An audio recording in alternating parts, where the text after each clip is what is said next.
আজকে হচ্ছে 18 জুলাই। আজকে দুর্গাপুরে প্রধানমন্ত্রী নরেন্দ্র মোদীজি আসতে চলেছেন। সেখানে তিনি সভা করবেন, বেশ কিছু অ্যানাউন্সমেন্ট করবেন এবং বিভিন্ন প্রকল্পের উদ্ঘাটন করবেন এবং পশ্চিমবঙ্গে বেশ কিছু ইনভেস্টমেন্ট করবেন, সেটা তিনি কিন্তু জানিয়েছেন টুইট করে। গতকালকেই কিন্তু তিনি টুইট করে জানিয়েছেন আজকে 18 জুলাই আজকে কিন্তু দুর্গাপুরে তিনি সভা করতে চলেছেন এবং বক্তৃতা দেবেন এবং সেখানে কিন্তু বিজেপি দলের সমস্ত কর্মীরাই উপস্থিত থাকবে, বিজেপি দলের সমস্ত নেতাগুলোও উপস্থিত থাকবে দুর্গাপুরে।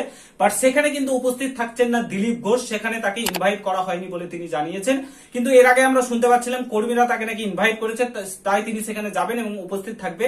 বাট আজকে যে আপডেটটা উঠে আসছে, বিগ ব্রেকিং নিউজ, সেটা হচ্ছে দিলীপ ঘোষ থাকছেন না মোদীর সভাতে, নরেন্দ্র মোদীজির সভাতে কিন্তু উপস্থিত থাকছেন না। আজকে 18 জুলাই দুর্গাপুরে কিন্তু তিনি থাকছেন না, তিনি চলে গেছেন দিল্লি চলে যাচ্ছেন এবং দিল্লি চলে গেছেন তিনি থাকছেন না। তাকে নাকি ইনভাইট করা হয়নি দলের তরফ থেকে, কর্মীরা ইনভাইট করেছিল এবং তাকে দলের তরফ থেকে যেহেতু ইনভাইট করা হয়নি তাই তিনি থাকছেন না, দিল্লি চলে গেছেন। তোমাদেরকে পুরো প্রতিবেদনের সমস্ত কিছু দেখাচ্ছি এবং যে নিউজটা উঠে আসছে সেটা হচ্ছে 21 জুলাই নাকি তিনি টিএমসি অর্থাৎ তৃণমূল কংগ্রেসে যোগদান করতে চলেছে, যেটা শহীদ দিবস হিসেবে টিএমসি পালন করে থাকে। আগামী 21 জুলাই তোমার ধর্মতলাতে যে শহীদ দিবস পালন করে থাকে, যেখানে কলকাতা হাইকোর্ট নিষেধাজ্ঞা জারি করেছে, বলেছে এর পরের বছর থেকে ধর্মতলাতে করা যাবে না, হয় ছুটি ঘোষণা করতে হবে এই 21 জুলাইটা, না হলে অন্য জায়গায় শিফট করতে হবে, এটা বলে দিয়েছে। তো সেই 21 জুলাই, এবার সেই 21 জুলাইতেই নাকি বিজেপি ছেড়ে টিএমসি তে যোগদান করছেন দিলীপ ঘোষ।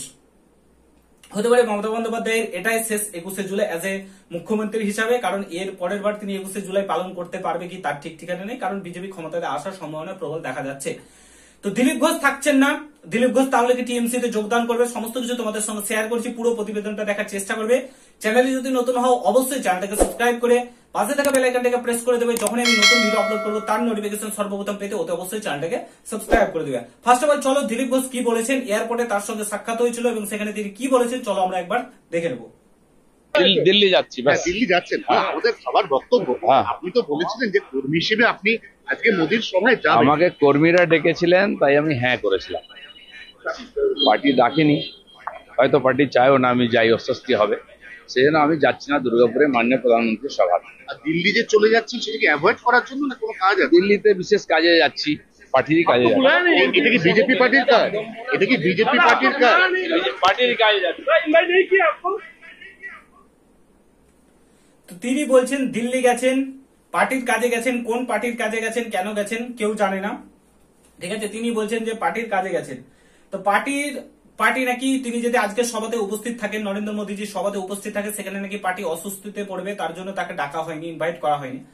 তো এই যে সিচুয়েশন সেটা তৈরি করেছেন তিনি নিজেই, দিলীপ ঘোষ নিজেই তৈরি করেছেন। দিলীপ ঘোষ বিজেপি পার্টি এটাকে সত্যি কথা বলতে পশ্চিমবঙ্গে তৈরি করেছে, বড় করেছে, সমস্ত কিছুই করেছে, তার অবদান অনস্বীকার্য বিজেপি পার্টিতে, এটা বলার জায়গা রাখে না। তবে তিনি যে অস্বস্তির কথা বলছেন, পার্টি আজকে অস্বস্তিতে পড়েছে, কারণ সেই জিনিসটা তিনি আজকে তৈরি করেছে। কি দরকার ছিল দীঘায় জগন্নাথ মন্দিরের উদ্ঘাটনে যাওয়ার, সেখানে যাওয়ার? মমতা ব্যানার্জির এত নাম করার কি দরকার ছিল? আপনার তো নাম করেনি কোনোদিনও মমতা ব্যানার্জি, কেন আপনি সেখানে গেলেন? সেই সিচুয়েশনটা আজকে আপনিই তৈরি করেছেন, তার জন্য আজকে দল আপনাকে ডাকছে না। তো এটা আপনাকে আগে ভাবার দরকার ছিল যে বর্তমান আমি যদি এই ঘটনাগুলো ঘটাই তাহলে পরবর্তীকালে আমার কি অসুবিধা হতে পারে। তো তারপর থেকে শোনা যাচ্ছে, গুঞ্জন উঠে গেছে আবারও 21 জুলাই নাকি টিএমসি তে যোগদান করছেন দিলীপ ঘোষ। না, সেটা কোনোদিনও হতে পারে না। দিলীপ ঘোষ হয়তো কিছু একটা দলের মধ্যে গন্ডগোল সৃষ্টি হয়েছে, দলের ভেতরকার ব্যাপার কিছু একটা হয়েছে, আনমনি হয়েছে, সেটা ঠিক হয়ে যাবে, চিন্তা নেই। 2026-এর নির্বাচনের আগেই ঠিক হয়ে যাবে। আমার মনে হয় যত তাড়াতাড়ি সম্ভব এটাকে মিটিয়ে নেওয়াই ভালো। যেটাই হয়েছে যাই হয়েছে, দিলীপ ঘোষ একজন সিনিয়র মানুষ, তিনি দলটাকে তৈরি করেছেন। তিনি যদি দলে না থাকেন দলটা প্রায় নাজেহাল অবস্থা হয়ে দাঁড়াবে। তার জন্য অতি অবশ্যই দিলীপ ঘোষকে থাকা দরকার এবং ভালো একটা পদে রাখা দরকার এবং প্রত্যেককে একত্রিত হয়ে লড়ার দরকার, না হলে কিন্তু এই ঝাঁসির রানীকে হারাতে পারবেন না, ঠিক আছে, হারানো পসিবল না। তো তার জন্য এই সরকারকে হারাতে গেলে আপনাদেরকে একত্রিত হতে হবে এবং একত্রিত হয়ে একসাথে যদি লড়েন তবেই হারাতে পারবেন, না হলে যদি দলের মধ্যে এরকম দ্বন্দ্ব রাখেন তাহলে হারাতে পারবেন না। আশা করি 21 জুলাই টিএমসিতে যোগদান করছে না দিলীপ ঘোষ বললেও হয়তো একটু আক্ষেপ আছে, মনে কষ্ট আছে, তার জন্য কথাগুলো বলছেন।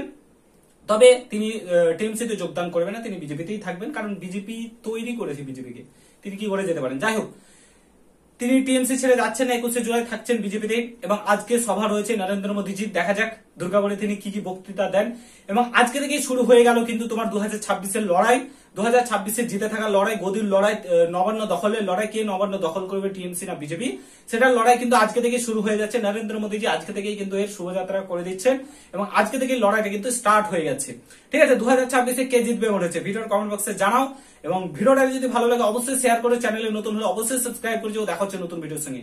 ভালো থেকো, সুস্থ থেকো, খবর পেতে থাকো। গুড বাই, জয় হিন্দ, বন্দে মাতরম।